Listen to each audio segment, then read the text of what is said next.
Bwana Yesu asifiwe. Ninawasalimu wote katika jina la Bwana wetu Yesu Kristo. Ni wakati mzuri tena ambao Bwana Yesu ametupatia. Nina somo la leo, naendelea sehemu ya 3 ya somo la kutombana. Sehemu ya 3, part 3. Tuombe. Baba mtakatifu, na kushukuru kwa rehema na fadhili zako. Asante kwa wakati na muda huu ambao Mungu umenipatia tena kuweza kuendelea na somo ambalo nimeliandaa. Ninaamini kwamba kila mwanandoa atakayesikia somo hili atapata kupokea kwa sehemu yake, na pale anapojua ataongezea ujuzi, na asipojua atapata kufahamu. Na naamini Roho Mtakatifu anaenda kuwahudumia kila mmoja sasa na hitaji lake. Ninakushukuru Mungu uliye hai, ni katika jina la Yesu Kristo. Amen. Sasa nitaendelea.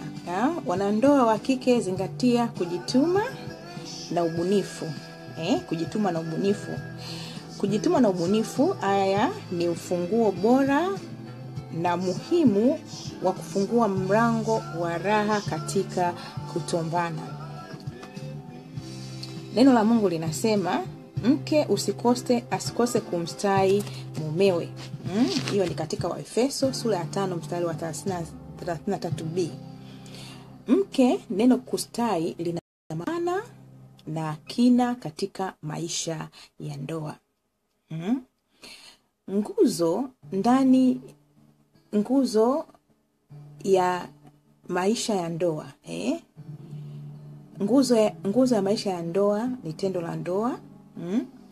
Najua ya kwamba mimi nazungumzia eneo la tendo la ndoa. Kwa hiyo nguzo ya ndoa ni tendo la ndoa ninapozungumzia tendo la ndoa.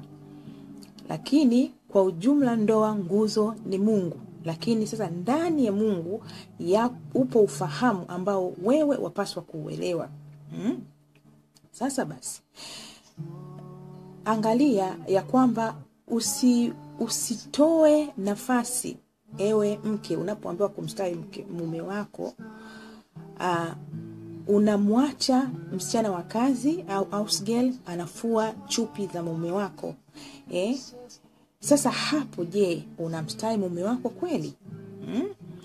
Unamwachia house girl anashiriki eneo fulani ya mboo ya mume wako.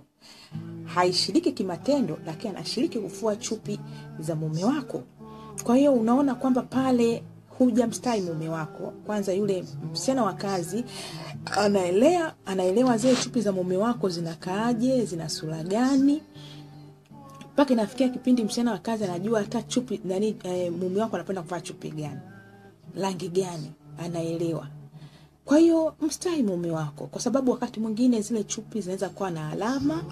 Kwa hiyo ni jukumu lako wewe kuzitenga na kuweza kununua mpya. Ndio mke, unatakiwa kumnunulia mume wako chupi kwa sababu unajua ni aina gani anayovaa. Kwa hiyo huo ni wajibu wako, kwa sababu mwili wake ni wako na yeye mwili wako wewe ni wake. Hivyo ndivyo Biblia inavyosema. Kwa hiyo sasa, kama mwili wa mume wako ni wako wewe, kwa nini unamwachia msichana wa kazi unapata kuzifua zile chupi za mume wako? Uone kwamba hapo unashindwa kumstai mume wako. Nazungumzia neno la kustai ambalo liko katika Waefeso sura ya 5 mstari wa 33b. Kwa hiyo uone huu mstari una mapana. Sasa mimi nazungumzia maeneo ya tendo la ndoa. Una mapana katika mambo mengi. Katika kumstai mume wako yapo mengi sana ya kumstai.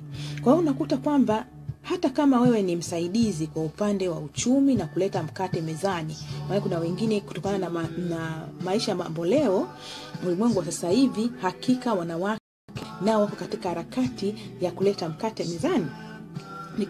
Nikimaanisha wote mnachapa kazi kwa ajili ya pengine mmeajiriwa, mmejiajiri, lakini lengo kubwa ni kuleta maendeleo katika familia.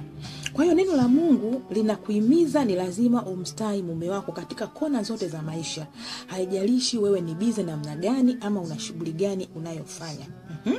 Hakikisha unatenga muda wa kuzifua chupi za mume wako, tena ziwe na sehemu maalum ya kuziweka ili asisumbuke hata kuzipata. Cha kushangaza ni hiki.